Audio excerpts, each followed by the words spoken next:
नमस्कार मित्रों, desire point channel के इस नए वीडियो लेक्चर में मैं हूं अमित दुबे और हम कक्षा 10 की प्रश्नावली 3.3 का अध्ययन कर रहे हैं। पिछले वीडियो लेक्चर में हमने दूसरे प्रश्न तक अध्ययन कर लिया था। इस वीडियो लेक्चर में हम तीसरे प्रश्न से अध्ययन करना स्टार्ट करेंगे। तो अगर अभी तक आपने पिछले वीडियो लेक्चर्स नहीं देखे हैं तो आप हमारे चैनल की प्लेलिस्ट में जाइए। वहाँ पे आपको क्लास 10th की मैथ की एक प्लेलिस्ट मिलेगी, जहाँ से आप सारे वीडियोस आसानी से प्राप्त कर सकते हैं और अध्ययन कर सकते हैं। तो बस ध्यान से समझिएगा, ज़रूरी है कि आपने पिछले दोनों वीडियो लेक्चर देखे हों, तब ये जो तीसरा क्वेश्चन है आपको और ज़्यादा अच्छे से समझ में आएगा। देखिए, ध्यान से समझिएगा। कहता है कि निम्न समस्याओं में रैखिक समीकरण युग्म बनाइए और उनके हल प्रतिस्थापन विधि द्वारा ज्ञात कीजिए। ध्यान देना है कि प्रतिस्थापन विधि का हमें प्रयोग करना है यहाँ पे। देखिए, ध्यान से समझिएगा। अब तक क्या होता था कि हमें दो समीकरण बना कर दे दिए जाते थे। अब हमें एक कथन देगा और उस कथन को पढ़ करके हमें समीकरण बनाना है। देखिए, कहता है कि दो संख्याओं का अंतर 26 है और एक संख्या दूसरी संख्या की 3 गुनी है, उन्हें ज्ञात कीजिए। तो सबसे पहले दो संख्याएं चाहिए। तो हम मान लेंगे कि भाई माना पहली संख्या, ये तीसरे का पहला प्रश्न है, माना पहली संख्या x है तथा दूसरी संख्या y है। आप a और b भी मान सकते हैं, कुछ भी मान सकते हैं। तो अब देखिए आगे क्या कहता है। कहता है कि दो संख्याओं का अंतर 26 है। कितना है? आप लिखेंगे प्रश्नानुसार पहली संख्या x है और दूसरी संख्या y है, यानी एक दूसरे को घटाएंगे तो हमें कितना मिलेगा? 26। ये पहला कथन था और यही हमारा पहला समीकरण भी है। तो ये चीज़ तो हमने देख ली कि दो संख्याओं का अंतर 26 है। अब आगे कहता है कि एक संख्या दूसरी संख्या की 3 गुनी है। 3 गुनी यानी 3x या फिर 3y कर दें, किसी एक को भी कर सकते हैं। तो हम कहते हैं कि एक संख्या दूसरी संख्या की 3 गुनी है। तब हम लिख सकते हैं कि भाई जो पहली संख्या है, पहली संख्या वो बराबर होगी 3 गुणे दूसरी संख्या के, क्योंकि ये कह रहा है ना कि एक संख्या दूसरी संख्या की 3 गुनी है। तो पहली संख्या मान लेते हैं x है, तो यहाँ पे होगा 3 और दूसरी संख्या क्या है? y, और ये हमारा हो जाएगा समीकरण नंबर 2। अब अगर आप ध्यान से देखें तो ये x का मान है और इस x के मान को उठा करके हम यहाँ पर पहले वाले समीकरण में रख दें तो हमें y का मान पता चल जाएगा प्रतिस्थापन विधि से। तो लिखते हैं इस बात को, x का मान समीकरण 1 में रखने पर, समीकरण 1 क्या है? ये है x माइनस वाई। x के स्थान पे हम कितना लिख सकते हैं? 3y। तो हम x के स्थान पे लिख देंगे 3y, फिर उसके बाद माइनस का y इज इक्वल 26। अब देखिए 3y में से एक y जाएगा तो ये आएगा 2y इज इक्वल 26 और y फ्री करेंगे तो ये हो जाएगा 26/2, ये हो जाएगा 13। यानी y का मान हमें मिल गया कितना? 13। अब y का मान उठा करके हम पहले समीकरण में रख देते हैं तो हमें x का मान भी पता चल जाएगा। तो हम लिखेंगे, अगर आप ध्यान दें तो यहाँ पे ये समीकरण छोटा है इस वाले से, तो यहाँ पे रख देते हैं y का मान, ज़्यादा आसानी से आ जाएगा। तो y का मान समीकरण 2 में रखने पर, तो y का मान समीकरण 2 में रखने पर, समीकरण 2 है हमारा x is equal to 3y। y का मान हमारे पास 13 है तो ये हो जाएगा x इज इक्वल टू 3 × 13, जो कि होता है 13 × 39। इस तरह से हमें x का मान मिल जाएगा 39। यानी y का मान 13 है और x का मान 39। ये हमने पहला क्वेश्चन सॉल्व कर लिया। चलिए दूसरे क्वेश्चन पर चलते हैं। दूसरा प्रश्न कहता है कि दो समपूरक कोणों में बड़ा कोण छोटे कोण से 18 डिग्री अधिक है, उन्हें ज्ञात कीजिए। तो देखिए इसको कैसे करना है, बहुत आसान। सबसे पहले दो कोण चाहिए, तो मान लेंगे कि x और y दो कोण है या फिर a या b कोई दो कोण है, कुछ भी मान सकते हैं। तो हम मान लेते हैं पहले। तो देखिए हमने लिखा है कि माना समपूरक कोणों में बड़ा कोण x तथा छोटा कोण y है। अब एक बात हमेशा के लिए याद कर लीजिए कि दो समपूरक कोणों का जो योगफल होता है वो 180 डिग्री होता है। तो इसको हम लिख सकते हैं, ये चीज़ हम जानते हैं, पहले से हमने पढ़ा है कि समपूरक कोणों में दो कोणों का योगफल 180 डिग्री होता है। तो हम इसको लिख सकते हैं कि भाई पहला कोण x है, दूसरा कोण y है, योगफल मतलब जोड़ना, तो x प्लस y बराबर होगा 180 डिग्री। ठीक है, और ये हो जाएगा समीकरण नंबर 1। अब इसमें क्या कहता है प्रश्न में उसको समझते हैं। देखिए कहता है बड़ा कोण छोटे कोण से 18 डिग्री अधिक है। तो बड़ा कोण क्या है यक्स, बराबर करके लिख सकते हैं। छोटा कोण क्या है वाई, और उसी में क्या कर देंगे प्लस 18, तो ये दोनों एक दूसरे के बराबर हो जाएंगे। तो कहता है कि बड़ा कोण यक्स है, छोटे कोण से छोटा कोण वाई है, 18 डिग्री अधिक है, तो हमने 18 प्लस कर दिया, दोनों एक दूसरे के बराबर हो गए। ये हमारा दूसरा समीकरण हो जाएगा। तो हम लिखेंगे प्रश्नानुसार x is equal to y plus 18, और ये हो जाएगा हमारा समीकरण नंबर 2। अब हमारे पास दो समीकरण हो गए, यक्स का हमने मान भी निकाल लिया। अब हम यक्स के मान को यानी इस y प्लस 18 को यहाँ पे यक्स के स्थान पे रख सकते हैं। तो हम लिख देंगे यक्स का मान समीकरण 1 में रखने पर, समीकरण 1 क्या है x plus y is equal to 180, और यक्स का मान हमने क्या निकाला है y प्लस 18, तो यानी यक्स के स्थान पर हम लिख सकते हैं कि y प्लस 18 और फिर ये plus y is equal to 180। अब ये y जुड़ के ये हो जाएगा 2y, और इधर ये 180 और ये 18 इधर आएगा, तो ये हो जाएगा माइनस का 18।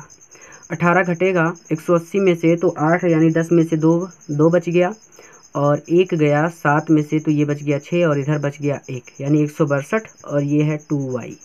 और ज़्यादा हल करेंगे तो y इज इक्वल टू 162/2, और ये 8 दूनी 16, 1 1 1 यानी 81, y बराबर हमें मिलेगा 81, यानी ये y का मान हमें मिल गया। अब y का मान देखते हैं कौन सा समीकरण हमारे पास छोटा सा है, ये है। तो अब इस y के मान को उठाकर हम समीकरण 2 में रख देते हैं।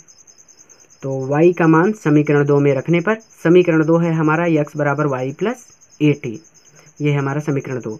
अब y का मान कितना है, तो यही y का मान रख देंगे 81 प्लस 18। अब जुड़ जाएगा तो x बराबर हो जाएगा 8 1 9 और 8 1 9, ये हो जाएगा 99। इस तरह से हमने y का भी मान निकाल लिया और x का भी मान निकाल लिया। देख सकते हैं आप कि 18 अधिक है जैसा उसने कहा था। चलिए तीसरे प्रश्न पर चलते हैं। क्या कहता है तीसरा प्रश्न कि एक क्रिकेट टीम के कोच ने 7 बल्ले तथा 6 गेंदें रुपये 3800 में खरीदी। बाद में उसने 3 बल्ले तथा 5 गेंदें 1750 में खरीदी। प्रत्येक बल्ले और प्रत्येक गेंद का मूल्य ज्ञात कीजिए। तो सबसे पहले आपको माना एक बल्ले का मूल्य यक्स और एक गेंद का मूल्य वाई लिखना पड़ेगा। तो इसको लिख लेते हैं पहले। तो माना एक बल्ले का मूल्य यक्स रुपये है, एक गेंद का मूल्य वाई रुपये है, और यहाँ पे आप लिखेंगे प्रश्नानुसार, यानी प्रश्न अनुसार जो लिखते हैं आप हर बार। चलिए लिख देता हूँ।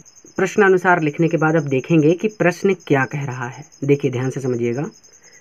कहता है कि 7 बल्ले, तो एक बल्ले का मूल्य यक्स, तो 7 बल्ले का 7 यक्स, तथा 6 गेंदे, एक गेंद का मूल्य वाई, तो ये हो जाएगा 6 वाई। कितने में खरीदी 3800 में। तो ये हमारा समीकरण बनेगा 7x plus 6y is equal to 3800। ये पहला समीकरण हमारा बनेगा, बना लेते हैं। तो पहले कह रहा है कि भाई कितने बल्ले 7 बल्ले और कितनी गेंदें 6 गेंदें, कितने में खरीदी 3800 में। तो ये हो गया हमारा समीकरण नंबर 1। आगे क्या कह रहा है वो देखते हैं। कहता है कि 3 बल्ले, तो 3 बल्ले का मूल्य यक्स और तथा 5 गेंदें, गेंद का वाई, तो ये 5 वाई और ये 3x, कितने में 1750 में। तो ये भी जुड़ जाएंगे दोनों। इसको भी लिख लेते हैं कि 3x प्लस 5y और इज इक्वल हो जाएगा 1750। तो ये लिख दिया है कि 3x plus 5y is equal to 1750। अब कुछ नहीं करना, दो समीकरण आपको मिल गए, प्रतिस्थापन विधि का यूज करना है। चलिए लगाते हैं, सॉल्व करते हैं।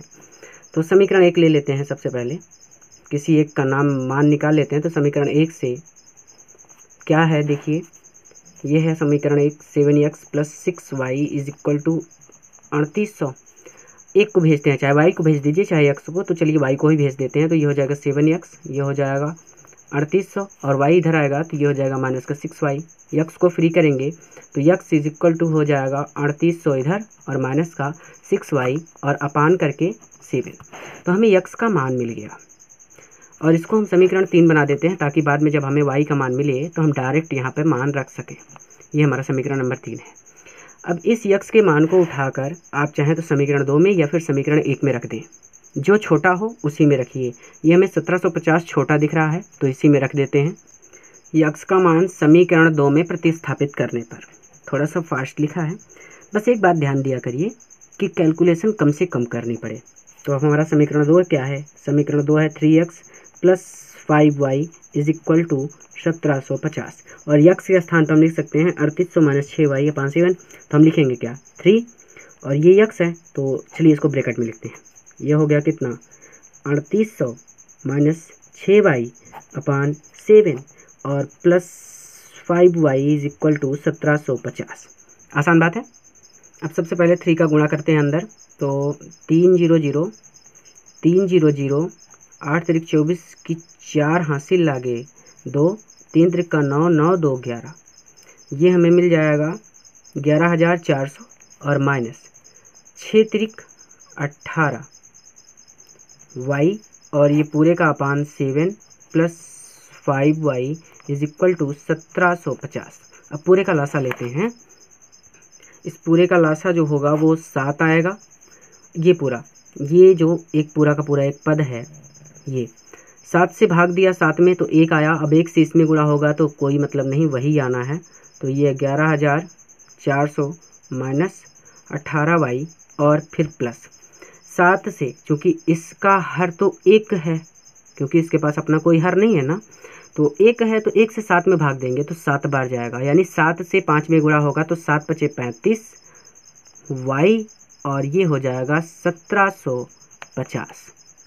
सबसे पहले ये हुए हमारे पास 11,400 माइनस नहीं, देखिए 18 दूनी यानी यहाँ पे है ये हमारे पास 35, 18 दूनी 36, यानी ये हो जाएगा प्लस का 17y। आसान बात है, ये घट जाएगा, 35 में से 18 चला जाएगा तो 17 बचेगा। और यहाँ पे देखिए ये 7 है और इधर है कितना हमारे पास 1750, क्योंकि ये 7 भाग में है, इधर आएगा तो गुणा में होगा और ये हो जाएगा 7, ये 7 इधर आके गुणा हो गया। अब 7 से गुणा करते हैं, ये है हमारे पास 11,400 plus 17y is equal to 7 0 0 7 × 5 = 35 की 5 हासिल लागे 3, 7 × 7 = 49, 3 52 हासिल लागे 5 और 7 × 9 7 7 5 12, ये 12,250। अब क्या करेंगे, इस 17y को इधर ही रखते हैं, ये 12,250 इसको इधर भेजते हैं, तो ये 11,400 इधर आएगा, घटाएंगे तो घटाते हैं, ये है 17y इज इक्वल टू, सीधा घटा के मैं लिख दे रहा हूँ, यहाँ पे आपको मिलेगा 850, घटा लीजिएगा 850 आएगा।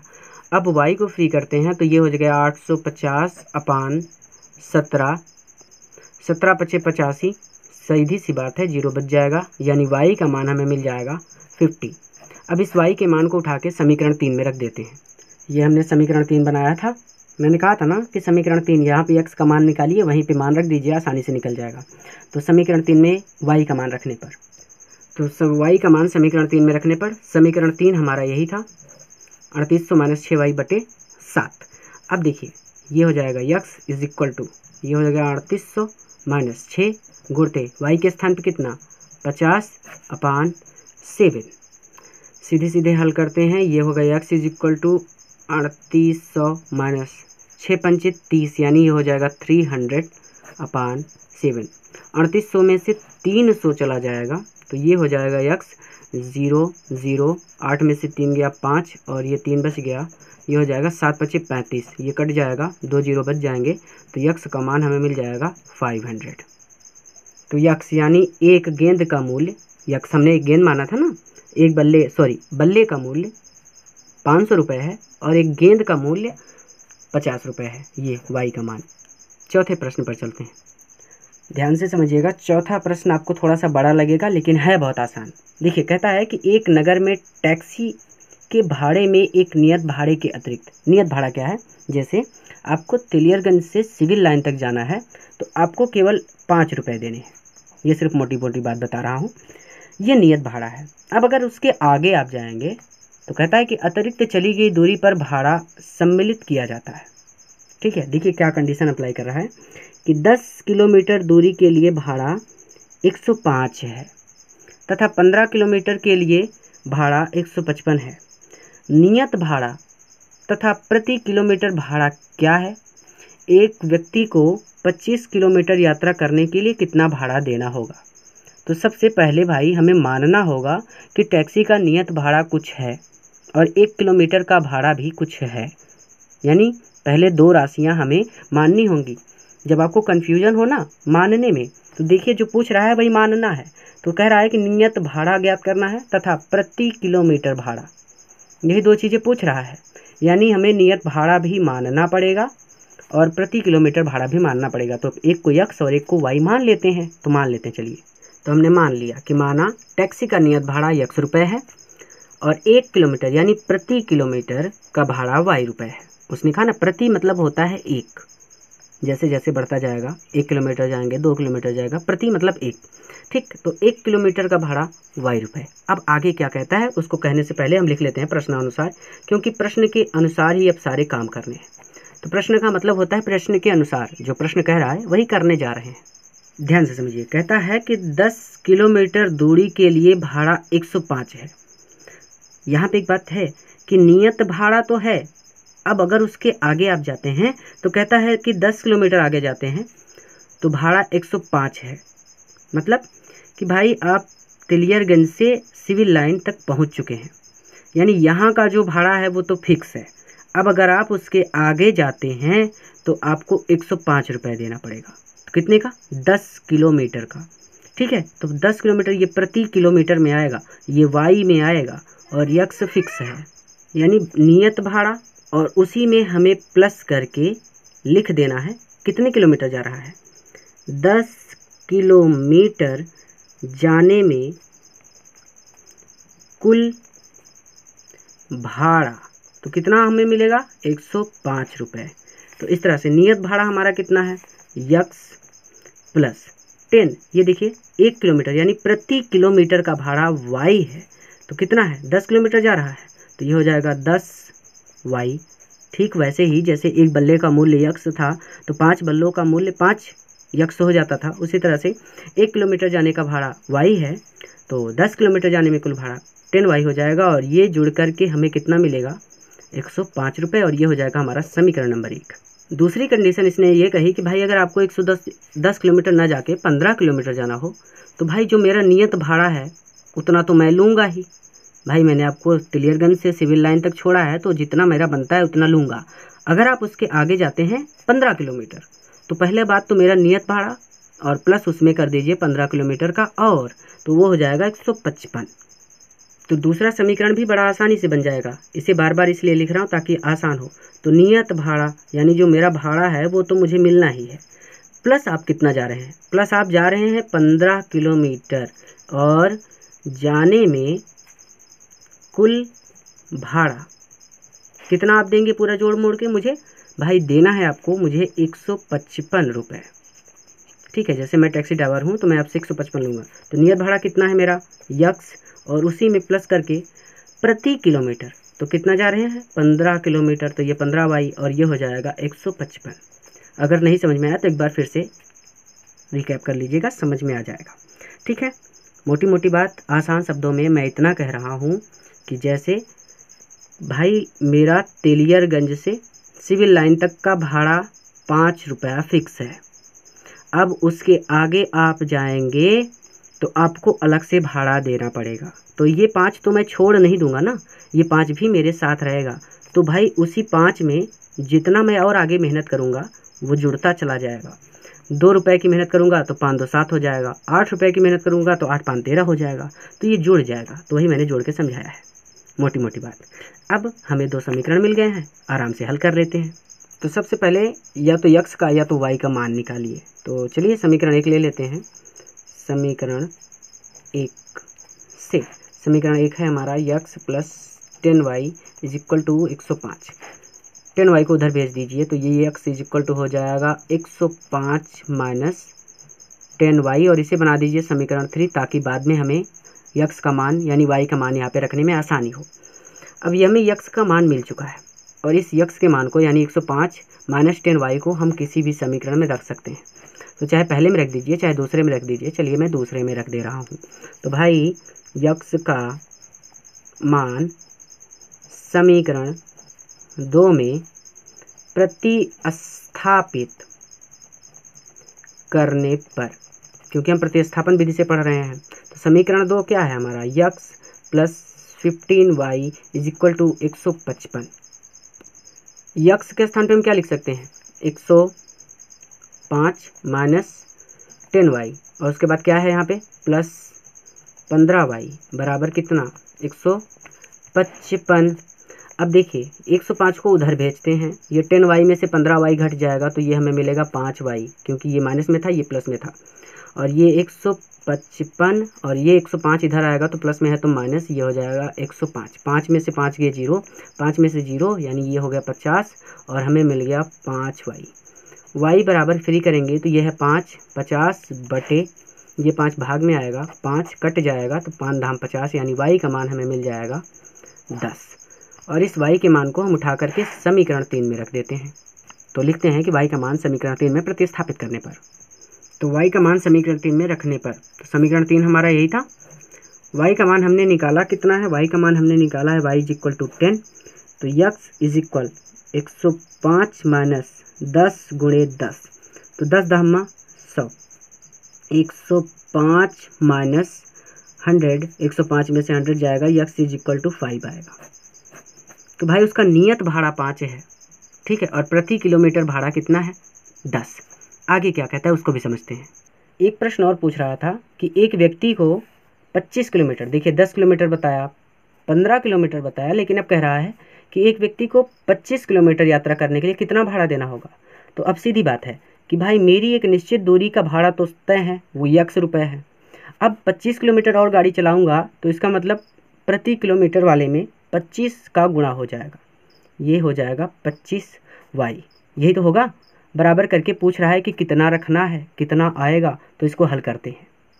तो कह रहा है कि भाई हम लिखेंगे कि 25 किलोमीटर यात्रा करने में भाड़ा कितना होगा, निश्चित दूरी का तय है यक्स प्लस 25y, यक्स का मान कितना है 5 है, प्लस 25 गुणते y का मान कितना है, y का मान है भाई 10, 25 दहमा 250 और ये हो जाएगा 5 प्लस 250, तो ये हो जाएगा 255 रुपया।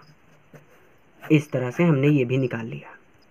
पांचवा प्रश्न कहता है कि यदि किसी भिन्न के अंश और हर दोनों में दो जोड़ दिया जाए, देखिए ये अंश और हर दोनों में 2 जोड़ दिया जाए तो वहाँ 9/11 हो जाती है। यदि अंश व हर में 3 जोड़ दिया जाए तो वहाँ 5/6 हो जाती है। वहाँ भिन्न ज्ञात कीजिए। तो सबसे पहले उस भिन्न को मानना पड़ेगा, तो मान लेते हैं कि कोई भी भिन्न है। चलिए मानते हैं। क्या कहते हैं कि भाई पांचवा प्रश्न है कि माना वह भिन्न यक्स अपान वाई है।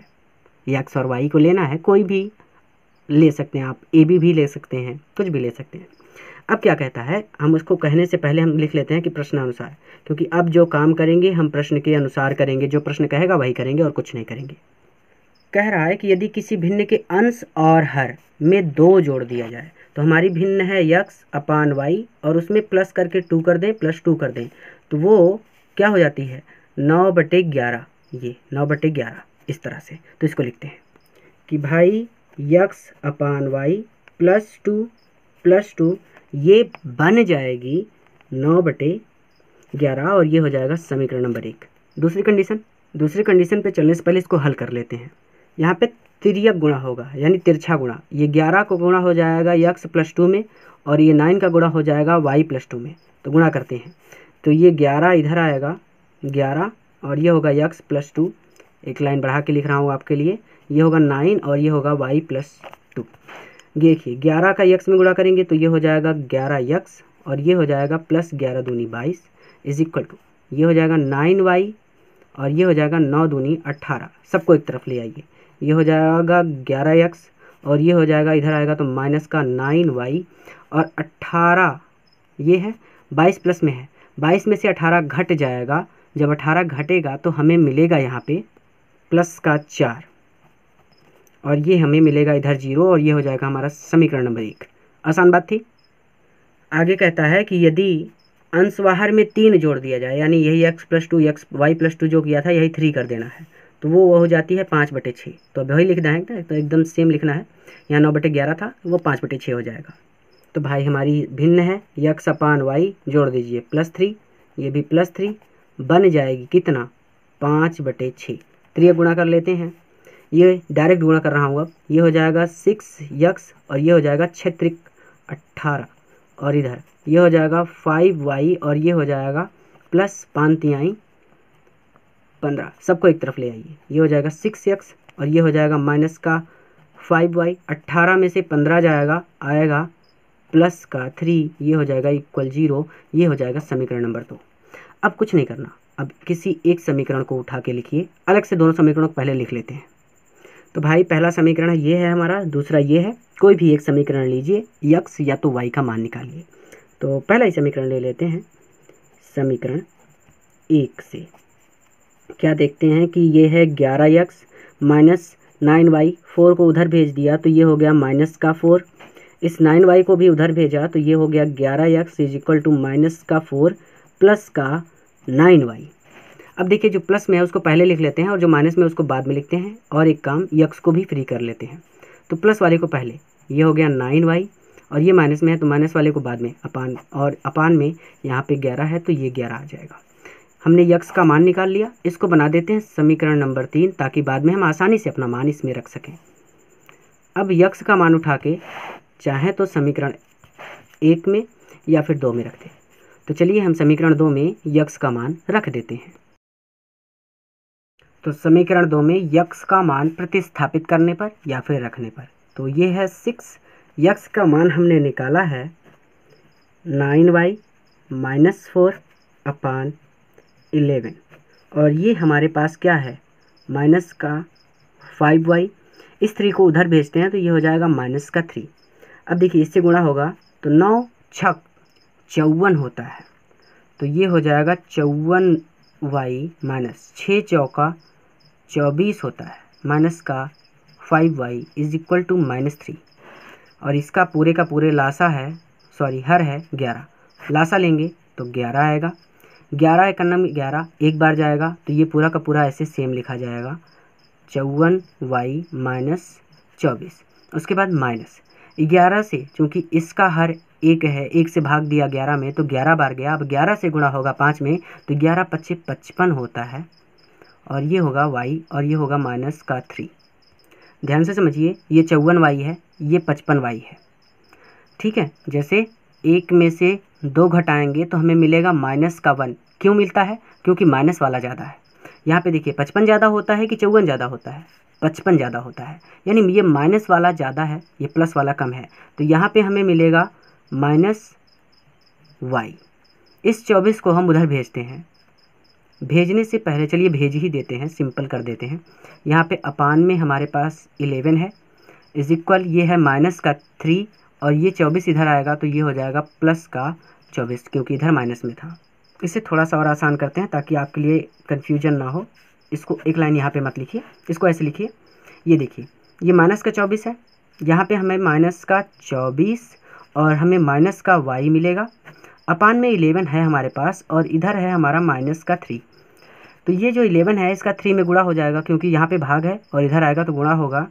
तो ये माइनस का 24 और ये माइनस का y, और ये हो जाएगा 11 में 3 का गुणा होगा तो ये -33 हो जाएगा।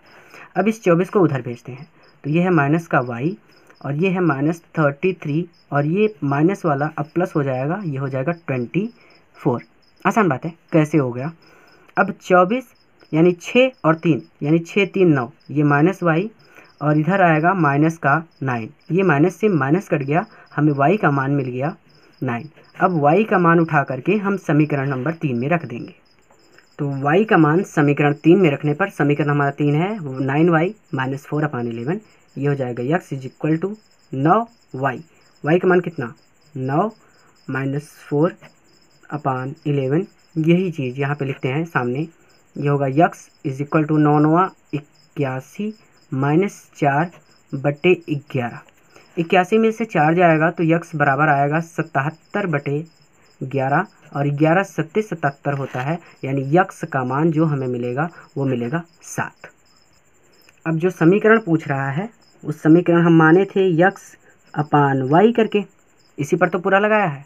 तो यक्स का मान हमारा कितना आया 7 और वाई का मान हमारा कितना आया 9, यानी 7/9। वहाँ भिन्न कौन सी है 7/9 है। देख लीजिएगा, उत्तरमाला चेक कर लीजिएगा अगर भिन्न पूछा होगा तो, ठीक है। ये देखिए पांचवा भिन्न हमारी 7/9 है, यक्स बराबर 7 वाई बराबर 9, और ये आपका समीकरण है जो आपने समीकरण बनाए थे। ये पहला समीकरण था, ये दूसरा समीकरण था। सारे समीकरण दिए हैं, आप अपने हिसाब से चेक कर लीजिएगा। अंतिम प्रश्न, 5 वर्ष बाद जैकब की आयु उसके पुत्र की आयु से 3 गुनी हो जाएगी। ध्यान से समझिए कि 5 वर्ष बाद जैकब की आयु उसके पुत्र की आयु की 3 गुनी हो जाएगी। 5 वर्ष पूर्व जैकब की आयु उसके पुत्र की आयु की 7 गुनी थी। उनकी वर्तमान आयु ज्ञात कीजिए। यहाँ 2 लोग हैं, एक तो जैकब है और उसका पुत्र है, तो दोनों की आयु पहले माननी पड़ेगी। चलिए मान लेते हैं कि जैकब की आयु यक्स और उसके पुत्र की आयु वाई। माना जैकब की आयु यक्स वर्ष तथा उसके पुत्र की आयु वाई वर्ष। अब इसके आगे जो काम करेंगे प्रश्न के अनुसार करेंगे, इसलिए हम लिख देंगे कि प्रश्नानुसार। अब देखिए क्या कहता है, कहते हैं कि 5 वर्ष बाद जैकब की आयु उसके पुत्र की आयु की 3 गुनी हो जाएगी। तो 3 गुनी को बाद में देखेंगे, पहले कहता है कि 5 वर्ष बाद। जैसे अभी आप 15 वर्ष के हैं तो 5 वर्ष बाद आप कितने वर्ष के हो जाएंगे, 15 में 5 जोड़ दीजिए, 15 5 20 वर्ष के। अभी जैकब यक्स वर्ष का है तो 5 वर्ष बाद कितना हो जाएगा यक्स प्लस 5, तो इसको भी लिखते हैं। तो भाई 5 वर्ष बाद जैकब की आयु यक्स प्लस 5 और 5 वर्ष बाद जैकब के पुत्र की आयु, यहाँ पे आपको लिखना है जैकब के पुत्र की आयु वाई प्लस 5 वर्ष होगी। अब कंडीशन क्या कहता है कि 5 वर्ष बाद जैकब की आयु कितनी है यक्स प्लस 5। चलिए उसके पुत्र की आयु से 3 गुनी हो जाएगी, यानी अपने पुत्र से 3 गुना बड़ा हो जाएगा। तो हमें बराबर करना है, तो कुछ नहीं करना, हमें उसके पुत्र की आयु में 3 से गुणा कर देना है y प्लस 5 इस तरह से, और हमारा पहला समीकरण भी बन जाएगा। तो यहाँ पे हमारा पहला समीकरण बना है कि 5 वर्ष बाद यक्स प्लस 5 वर्ष बाद जैकब की आयु उसके पुत्र की आयु से 3 गुनी हो जाएगी, यानी पुत्र छोटा हो जाएगा। तो हमें पुत्र को पिता के बराबर करना है, इसलिए पुत्र की आयु जो छोटी वाली आयु है उसमें 3 से गुणा कर देंगे। तो ये 3 गुणे y प्लस 5, तो समीकरण बनाते हैं। तो ये चीज़ बनेगी हमारे पास आके कि यक्स प्लस 5 बराबर 3 y प्लस 5। तो ये हो गया यक्स प्लस 5 बराबर, ये हो जाएगा 3y और ये हो जाएगा 3 × 5 = 15। सबको एक तरफ लाते हैं, ये हो जाएगा ये होगा यक्स, 3 इधर आएगा तो माइनस का 3y इज इक्वल टू 5 को उधर भेज देते हैं। क्या इधर लाएं, आप उत्तरमाला में देख लीजिएगा। अगर 5 को इधर लाया हो, 15 को इधर लाया होगा तो प्लस में बनेगा, 5 को उधर ले गया होगा तो भी प्लस में ही बनेगा, तब 15 इधर आएगा तो माइनस का हो जाएगा। अब देखिए 5 उधर जाएगा तो ये 15 - 5, तो x minus 3y is equal to 10, और ये हमारा पहला समीकरण होगा। इस तरह के प्रश्न बहुत ज़्यादा आसान होते हैं। कहता है कि 5 वर्ष पूर्व जैकब की आयु उसके पुत्र की आयु की 7 गुनी थी।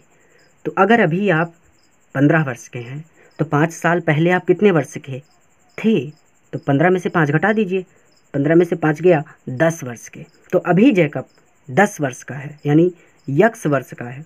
तो 5 साल पहले कितने वर्ष का रहा होगा यक्स माइनस 5, तो इसको लिखते हैं 5 वर्ष पूर्व जैकब की आयु यक्स माइनस 5 और 5 वर्ष पूर्व जैकब के पुत्र की आयु y माइनस 5। यहाँ पे आपको वर्ष जरूर लिखना है, वर्ष।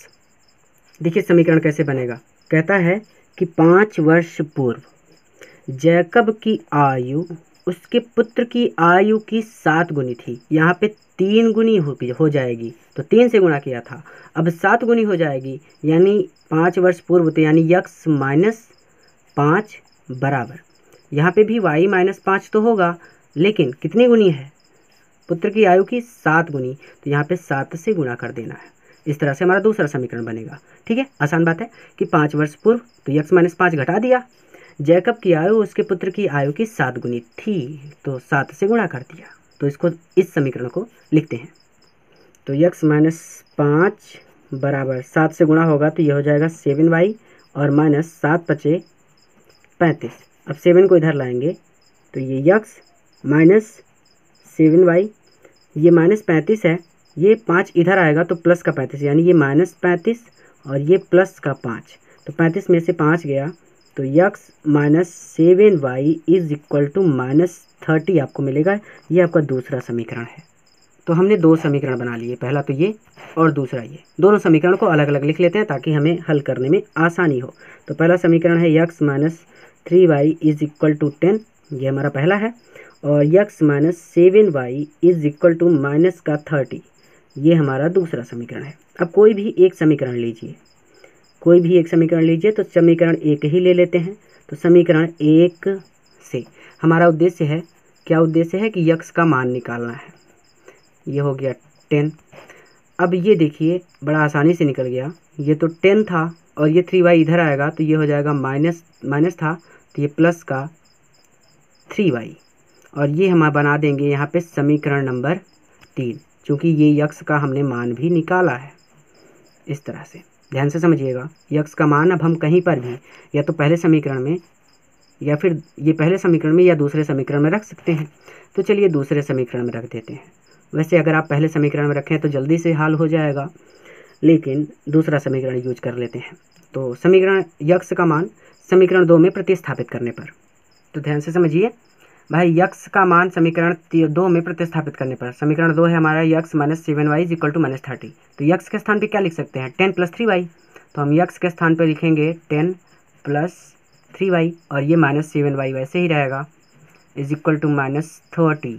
अब देखिए 10y और 3y, ये 7y है, ये 3y है, 7 में से 3 जाएगा तो माइनस का 4 आएगा। इस 10 को उधर भेजते हैं, यहाँ पे बचेगा 4y, चूँकि माइनस वाला ज़्यादा है तो ये माइनस में, और ये हो जाएगा 30, और ये भी इधर आएगा तो ये भी माइनस का 10, तो ये हो जाएगा -4y is equal to -40, minus minus जुड़ जाएंगे। अब -y अगर आप काटना चाहें तो यहीं पे काट दीजिए, माइनस इधर भी है इधर भी माइनस है तो माइनस से माइनस कट गया। y बराबर ये है 40 बटे, यहाँ पे 4 था, 4 से भाग होगा 10, यानी y का मान हमें मिल गया y बराबर 10, यानी पुत्र की आयु भाई अभी कहाँ, वहाँ पे मान रखना पड़ेगा। तो y बराबर हमें 10 मिल गया। अब y का मान समीकरण 3 में रख देते हैं, तो y का मान समीकरण 3 में रखने पर आप लिख लीजिएगा, समीकरण 3 में रखने पर, समीकरण 3 क्या है, x is equal to 10 + 3y, तो y का मान कितना, तो x is equal to 10 + 3 into y का मान कितना 10, तो ये हो जाएगा x इज इक्वल टू 10 + 3 दामा 30, ये हो जाएगा x इज इक्वल टू 10 30 40 40, दोनों का मान आ गया। अब ध्यान से समझिए कि हमने जैकब की आयु को यक्स वर्ष माना था, यानी यक्स, ये जो यक्स मान आया है ये जैकब की आयु आई है, तो आप लिखेंगे अतः जैकब की आयु 40 वर्ष है, और उसके पुत्र की आयु को हमने y वर्ष माना था, तो आप लिखेंगे अतः उसके पुत्र की आयु, जैकब के पुत्र की आयु 10 वर्ष है। आप इसे अपने हिसाब से लिख लीजिएगा यहाँ पे नीचे कि जैकब की आयु 40 वर्ष है और उसके पुत्र की आयु 10 वर्ष है। पूरा वीडियो देखने के लिए आपका बहुत बहुत धन्यवाद। वीडियो कैसा लगा हमें ज़रूर बताइएगा। बहुत ज़्यादा